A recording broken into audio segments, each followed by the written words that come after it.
All right, and welcome to Sounds from the Crowd Weekly Recap. It is July 5th. Happy 4th of July to everyone out there. It's myself. I got Rio Reyna coming in from Austin, Texas. Drew Butler from Houston, Texas. Daniel Asgadi from San Antonio, Texas. And I am Paul Moreno from San Antonio, Texas as well. How we doing today, fellas? Man, Happy get the Hispanic pronunciation for your name only. Come on.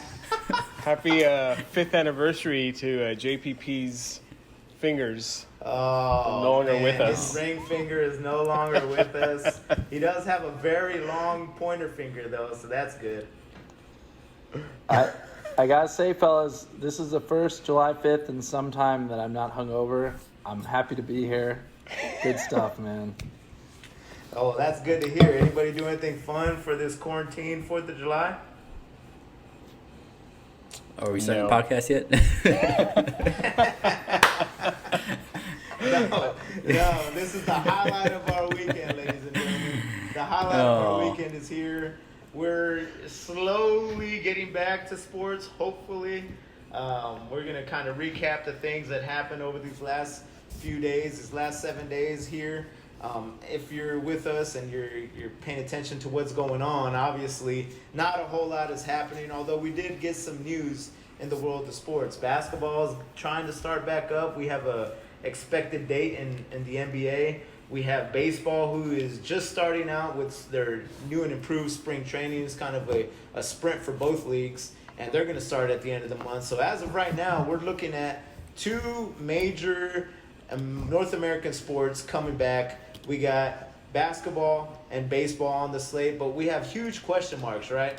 Huge question marks on what's actually going to happen whenever we dive into these sports, and we're right in the middle of what this new season looks like, and maybe somebody tests positive for COVID-19. We're already seeing it right now, right, in our pre-screenings that these leagues are doing. So what is going to happen when we're in the middle of the league, we're middle of the season, and somebody tests positive?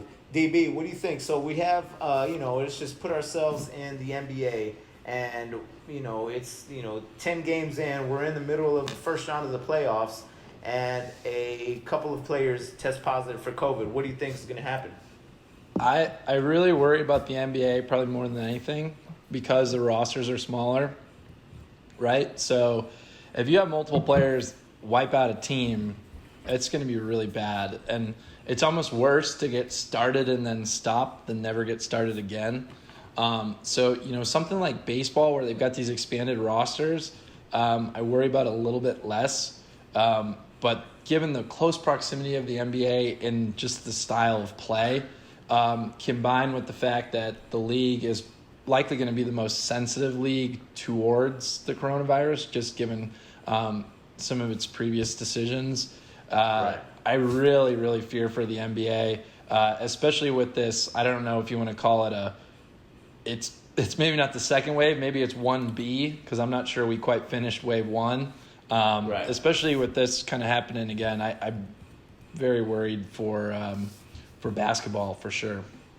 Right. So you think let's focus in on basketball and baseball right now, right? So if you are going with the NBA and you're saying that it's such close to close contact, right? You have people sweating on each other, breathing on each other on a moment to moment basis, right? So Danny, I'm gonna ask you, what do you think that means when you have these small rosters? Let's say you have a 12-man roster, 2 people get knocked down for it. What does that mean for an expanded roster there? So I think before any of that, it's going to come down to players really being as responsible as possible. And what I mean by responsible is responsible to the team, because if one person goes out, whatever it is, whether it's to try to grab a dinner somewhere or whatever the case is, and they get possibly exposed, I mean, you're talking about easily infecting, let's say 3 or 4 of your players. That's what, almost 30% of your roster right there. Right. And so I'm more concerned about this happening in the playoffs, right? And so there's 8 games, I think, that's going to happen before the playoffs start. And so right. I haven't looked at the calendar yet, but I'm guessing that's about 2 weeks, maybe 3 weeks worth of material before the playoffs begin, which I think is just enough time to maybe go out, get exposed, and then when the playoffs start, you test positive, and then what do? Is that team no longer in? And so it's going to come down, I think, more so to individual responsibility. And I'm a little worried because DeMar DeRozan came out and said that he read 8 lines of the player health code, and the manual's 100 pages. That's how long the manual is from the NBA, and he's just like, I'm concerned. So I think it'll get started. If I had to take the over-under on how many games before it possibly gets shut down, I don't know, maybe 8. Oh, that sounds terrible. So Danny's speaking to something, and maybe Rio, you can elaborate on this, is the responsibility for players to basically police themselves. Do you think that that's something that's, feasible to ask somebody who's maybe 22 years old, as opposed to somebody who's, maybe in the 30s and has a family and, is done with being social and things like that? Because as a young 20-year-old who is, in the NBA, there's a level of, and we all have limited our social outings, but what do you think about that? Yeah, I think it's a lot tougher in theory. I mean, it's a lot tougher in actual execution than in theory. I think there's this thing where everyone's saying, well, we're just going to be in this $150 million bubble for 7 or 8 weeks in a row. I mean, that sounds easier to said it than done kind of thing, And I think that there's I personally think the NBA probably should shorten this series. They shouldn't have 7-game series. They should try to get the season done just to put a ending on the season. The way they're going to hold the season with this, you're pretty much held out from the rest of the world for as many weeks as you play basketball. That's a big ask, and so I think it's going to be a big challenge for a lot of players mentally to not be able to be exposed to anything and be in a totalitarian workplace. I mean, this isn't normal, and I think what they're asking is tough. So we'll see. Rio, it's funny that you say that because a buddy of mine, he had mentioned something about, they're going to be in a bubble, and I was like, these guys aren't going to cook their own meals and make their own beds at the hotel. Right. Like, you're still going to have Disney employees. They're staying at the Grand Floridian. Like, there's going to be outside people coming in.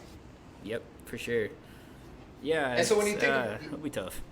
Yeah, so when you think about it like that, is that even more of a concern? Because you think, when you hear about the Olympics that didn't happen this year, right? When you hear about the Olympic Village and how much intertwining and intermingling intercourse happens inside of that Olympic Village, even though we got 30 teams of 15 NBA players, there's still people that are strangers and have nothing to do but intermingle with the people that are in this bubble, which is different, right? Because MLB is still traveling, and basketball is trying this bubble thing out. So I'm interested to see exactly what that looks like versus the traveling part looks like. Well, I think the travel's almost easier to control at this point. I flew for the first time a couple weeks ago. I've never been on a cleaner plane in my entire life. Whereas this bubble, right? Like, it's not the Truman Show, Like, there's gonna be a guy who's a chef there who's like, oh my God, I get to meet James Harden, right? You're right. It's going to be really interesting to see what model works better, because one of them is going to work better. I think. I think there will be a definitive who got it right type of thing. But man, I fear that if the bubble's penetrated right, it's going to pop. And so I hope they get it right, and props to them for trying it. You got to try, right? And it's just, I'd love to see it get pulled off. I'd love to bet on the NBA. I'd love to watch some basketball, but I think being cautiously optimistic is probably the right thing to do as a fan. Right. So when you say you have to try, do you have to try? Is this necessary? Do we have to have sports? I think is it worth it? I It's think money, right? All it is money. I think it's necessary for some of those players more so than us. I mean, we'll be fine if sports don't come back, but you're talking about middle to low tier players on limited salaries, or players Right. that are in a contract year, or players that are going to be free agents.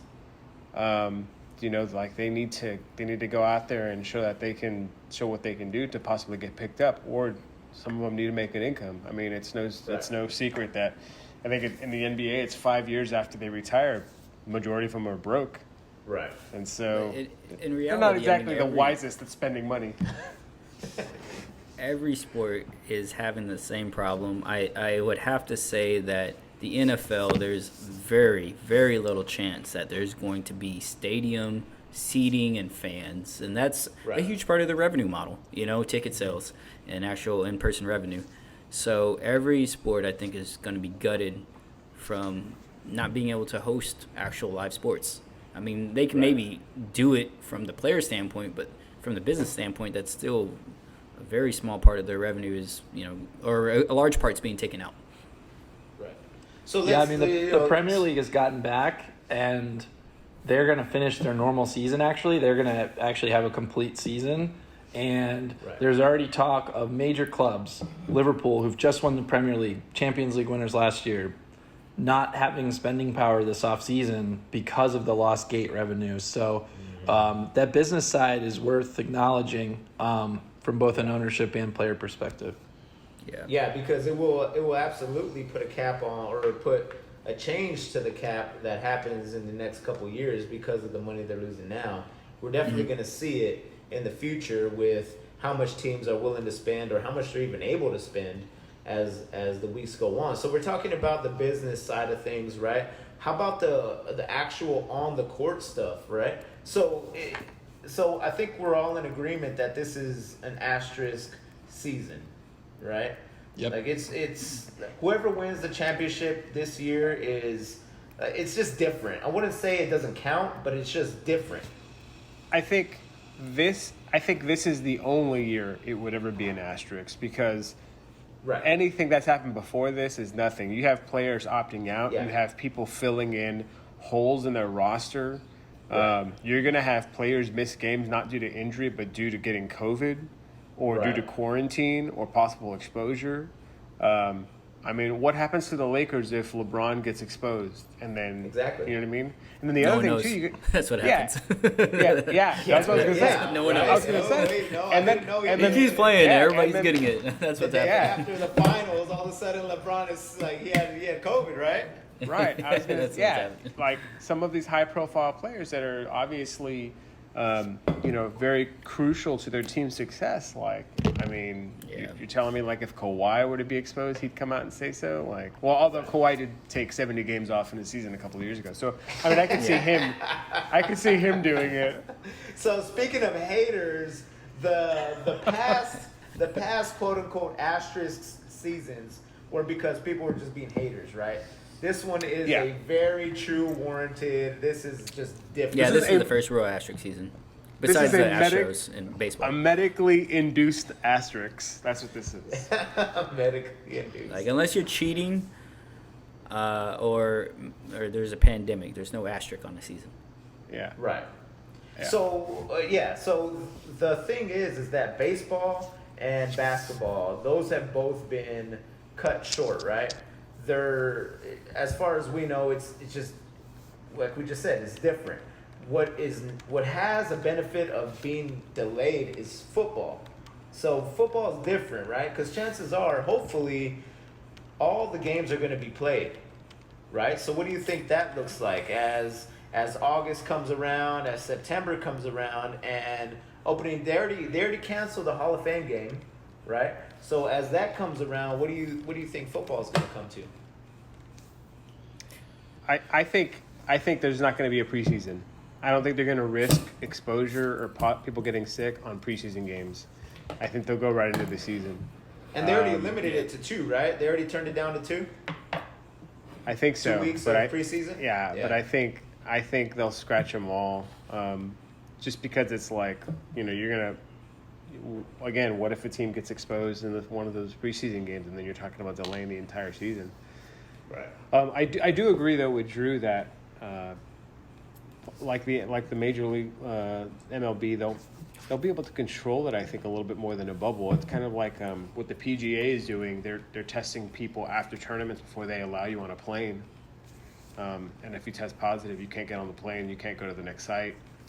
And so I think there's going to be a lot of. It's almost going to be like a concussion protocol. After the game, everybody gets tested. Although, I mean, who knows? Is it going to be daily tests? Because you see all these different reports, right? They say you're supposed to get tested 5 to 8 days after exposure for the most accurate result. Right. And so, yeah, I have no idea how they're going to do it. I don't know either. It's a mess. I mean, when you think about what a football player probably needs to do to become field ready, strength and conditioning, medical doctors, there's a lot of people, athletic trainers. There's so many people involved. And once you involve an NFL team that's 75, 80 people, or 65, I think their roster is like 50 or 60, but it's a lot of people in the practice squad. It's a lot of people in the athletic trainer side, coaches side, medical doctor side.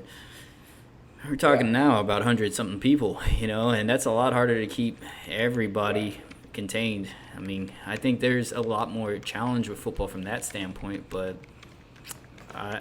it's going to be interesting to see how they go about it, because I think they're going to have to take the hit. Yeah. And the hit's bad.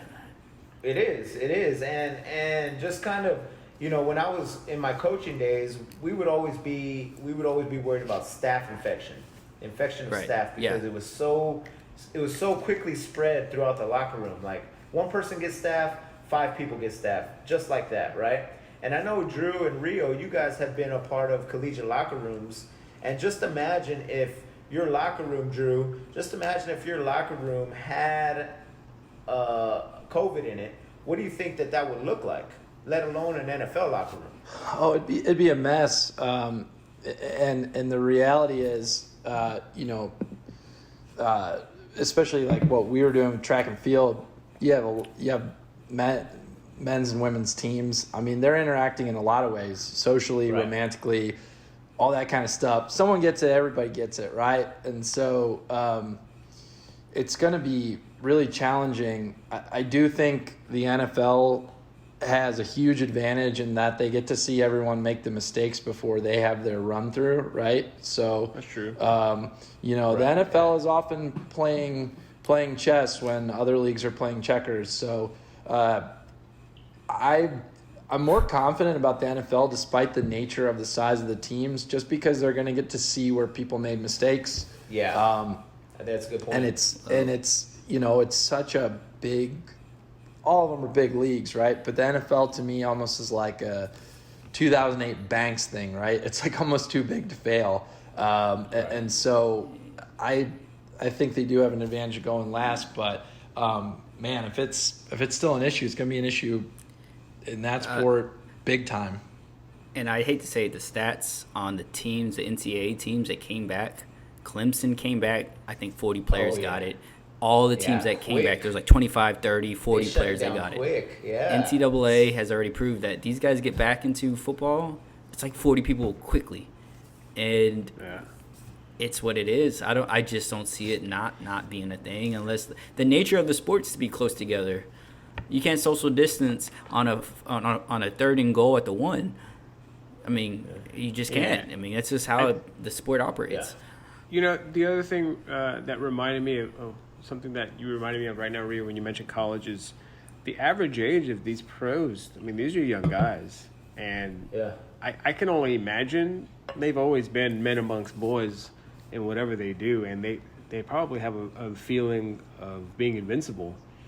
And so I'm not so confident that they're all taking proper precautions. I don't think they're all. I mean, Zeke and Dak threw a party, right?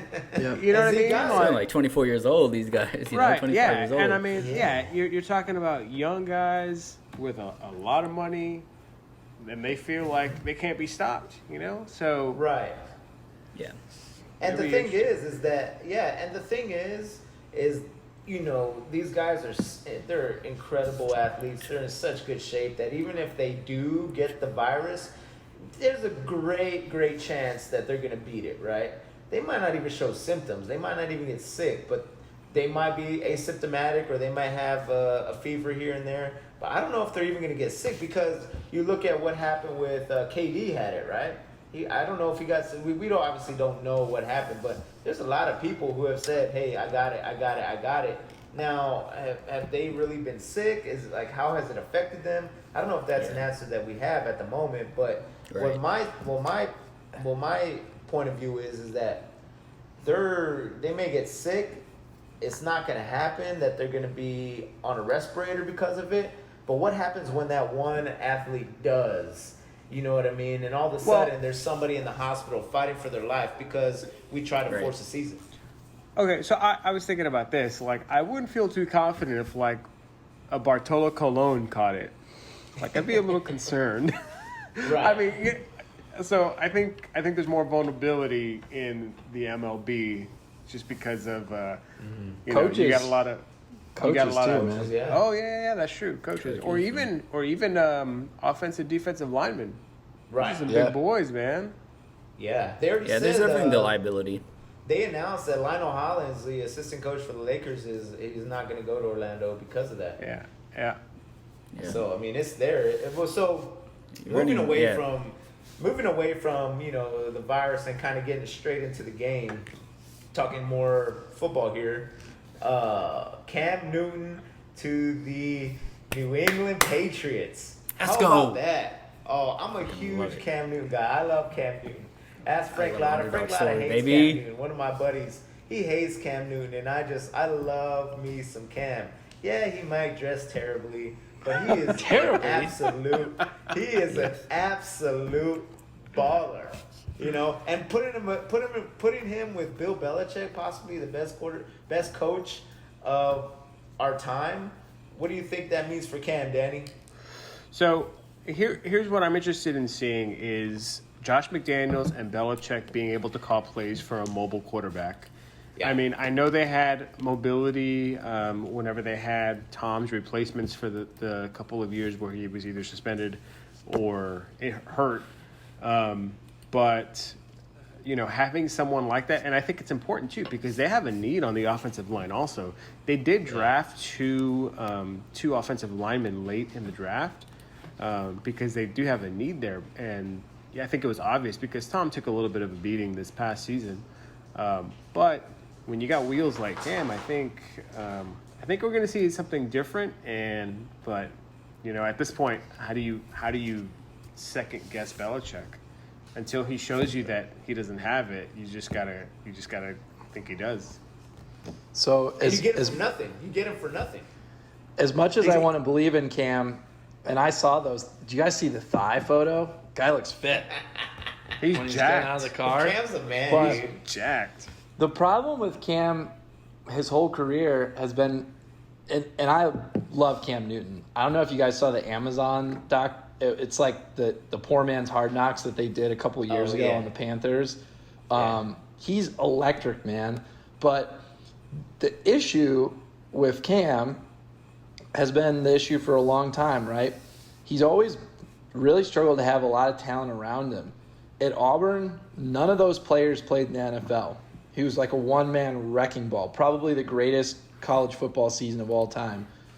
Going to the NFL, he's often had poor weapons, right? Even now, some of the better players that the Panthers have, like McCaffrey, he hardly played with because he was hurt the last 2 years. Yeah. And the issue with Brady last year, in a lot of senses, was that the weapons weren't quite there. So I wonder, as much as I would love to see Cam succeed, and I kind of like the idea of like evil Belichick with Cam Newton, this just probably like behind LeBron James, the best athlete we've seen in the last 10 years, pound for pound. I just fear that like the wear and tear combined with the fact that he's throwing to Julian Edelman, whose brain has to be soup at this point. You know, I just wonder if some of the issues that Brady had last year are going to plague him as well. Well, didn't Julian Edelman just like put somebody through a car or something in this offseason, or am I making that up? Didn't he get in trouble with this offseason? Well, allegedly. Yeah, I mean, you have 13 concussions. Tell me if you could spell your name. You know what I'm saying? Yeah, like, it's tough. I did think it was genius, though, of the Patriots to sign Cam Newton the same day they announced the punishment for them videotaping the Bengals. That's such a Patriots move right there. Oh, yeah. Shove it under the rug. Now, Drew, what you were talking about with weapons, they did draft, Asiasi, the tight end from UCLA. And a lot of people are down on that pick. You know, I think the tight end from Washington was still available as well. But again, I mean, you're talking about Belichick, who found both Gronk and Aaron Hernandez, rest in peace. R.I.P. So, I mean, you know, until, again, it's one of those things, like you kind of roll with it and see what happens. But, you know, I think Cam responds to the. I mean, who doesn't respond to Belichick as a coach? Right. So I think given you know two of the four people here Spurs fans, given you know Belichick, it's an easy relatable to Greg Pop, right? Yeah. So you trust Greg Popovich's draft picks because he found Manu Ginobili, Tony Parker, obviously Tim Duncan was a can't miss. But you trust him, right? Until you don't. And so, he found Kawhi. Don't forget that. He found Kawhi. Yeah. He and RC. Traded for him. He didn't draft him. RC gets a lot of credit. They didn't draft him, but they did trade for him. So, you know, Rio, what do you think of the level of importance of Belichick and Cam? You know, who needs who the most, and how does that look for the rest of the season? I mean, the biggest concern is Cam's foot. If that injury is something that he can't play on for the rest of the season, if that's not he's a high ceiling quarterback. I mean, there's not many good quarterbacks in the NFL. It really isn't. I mean, we can probably name about 8 or 9, maybe 10 that could actually win you games. Kirk Cousins is not in that list, and we have. I gotta go at Kurt like that, man. I just think there's certain players that get paid. Kirk Cousins is getting paid $30 million, and Cam Newton's getting paid $1 million. How wrong is that? How wrong is that? Because Cam Newton's Cam is a former MVP. He's a league yes, and MVP. he's gone to the goddamn Super Bowl, and Kirk Cousins can't even win on Monday Night Football for fucking crying out loud. So yes, Cam Newton is a much better quarterback than Kirk Cousins, and if his foot's not broken in half, he's going to perform a hell of a lot better. So the NFL isn't full of great quarterbacks. Jimmy Garoppolo couldn't even throw a damn pass in the fourth quarter of the whole Super Bowl. But he's good looking though. We have Cam, I think he's going to do great things in the Patriots if they can build an offense around him. The problem is he doesn't have a lot of weapons. Same problem with Tom Brady. He didn't have a lot of weapons, man. So what do you think? What do you think that puts the Patriots towards the end of the season? How do you think they're fighting for a playoff spot? Do you think they're there? Because who do they have to compete against? The Bills? It's going to be the same question. It's going to be the same problem that the Spurs have. You're going to have a talent problem. You got to have talented players still. Patrick Mahomes is the most talented player in the league, and that's why they won. Yeah, I think the Bills are going to be their only challenger. I don't think the Jets or the Dolphins are going to be. Yeah, exactly. And not only that, but I also think you have two people in Belichick and Cam who both need each other at this time in their career. Like, I think Belichick wants to prove that he can win without Tom, and I think Cam wants to prove that, like, he is who we all think, you know, he should be. You know who would really struggle if he had to be in a bubble is Sam Darnold. That guy got mono last year when life was thriving. So Jets aren't going to do shit, man. Yeah, exactly. So what we're saying is that the biggest threat to the Patriots are the Buffalo Bills. Hear that? Listen to that. The Buffalo Bills are the they're going to be biggest tough. threat They're going to be your tough. Patriots. They got Stephon Diggs. They're tough. This is obviously upside down world 2020 when the New England Patriots are competing with the Buffalo Bills. That's ridiculous. Let me ask you this question, DB. Let me ask you this question. Who do you think is better off come week 8, week 9? Do you think that the Tampa Bay Buccaneers are better off, or do you think that the New England Patriots are better off? So I thought the Patriots would go like 9-7 with Stidham. So I'm pretty bullish on what they can do with Cam or Stidham. I think the thing in Tampa Bay goes south quick. Party boy Gronk, how much he got left in the tank. Right. I think the Buccaneers could be the Baker Mayfield Progressive Insurance commercials last year. All the hype in the offseason, and then not quite the same on the field. So I'm going to go Pats on that one. Do you guys kind of feel like – I feel like Mike Evans is a tight end playing wide receiver. Mike Evans is a beast. Yeah, Yeah, he's a good player, man. Okay, he's so big. Yeah. Right. So I think they're gonna. I think Tom is gonna run. He's gonna tell. I don't even know who the coach is at Tampa Bay. Arians. Oh, okay. So I think he's gonna tell them to run a lot of those 2 tight end packages, and I think they're gonna line Mike Evans up a little bit. I mean, They still got O.J. Howard. Tighter. yeah. They do have O.J. Howard as well. Did Evans play tight They have end a lot at of A&M? talent. No, he didn't play tight end at I don't A&M. think He, so. he caught a lot of jump balls for Manziel when he was running around like a chicken Oh with his yeah, head he cut off. won Johnny. Don't Heisman. underestimate Chris Godwin either. He's a really good player. Chris too. Godwin's a beast. They don't have a running back, but neither does New England. I think Bruce Arians is the offensive mastermind that Bill Belichick isn't. But Bill Belichick is obviously the defensive guy that Bruce Arians isn't. So it's going to be interesting to see what Brady looks like under an offensive-minded coach. Raina, what do you think that's going to be between the Bucs and Patriots? I mean, the Patriots have no weapons, really. I mean, Edelman, I mean, they have incomplete running backs. I've never really been – I think Tom Brady's had to work with a lot or has had to make a lot out of not really having a lot of talent. But now he's going to be given all the weapons and that spread offense and everything that he can probably work with. It'll be interesting to see if he really can go back to almost like 2007 Tom Brady. Now he has all the talent around him. Chris Godwin is really good. So I think he has everything he needs to be one of the best quarterbacks.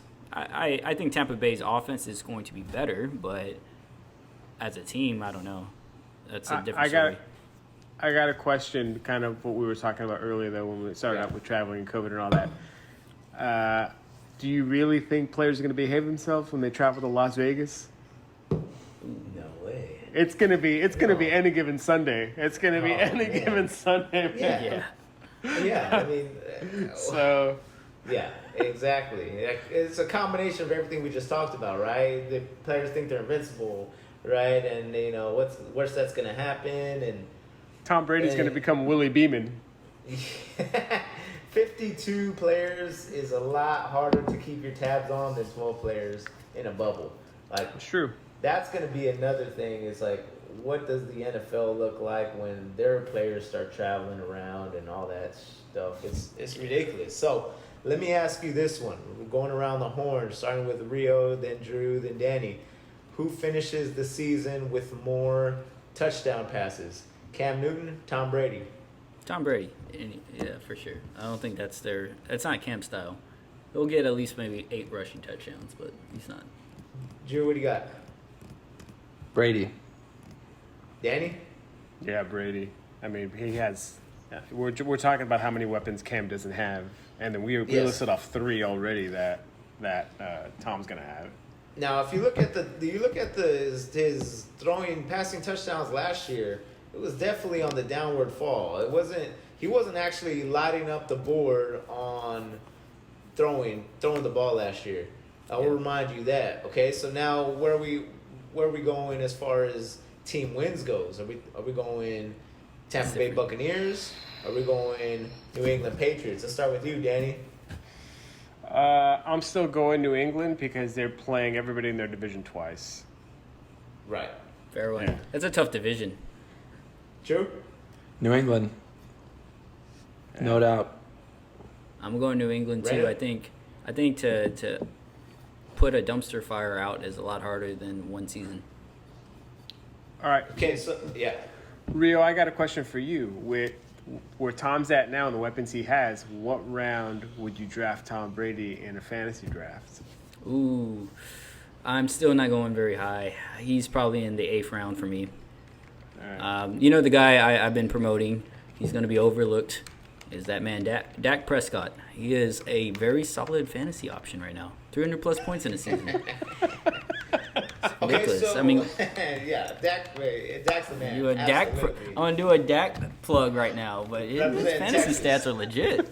Absolutely. So if you're playing fantasy football, DB, you're taking Tom Brady first or Cam Newton first?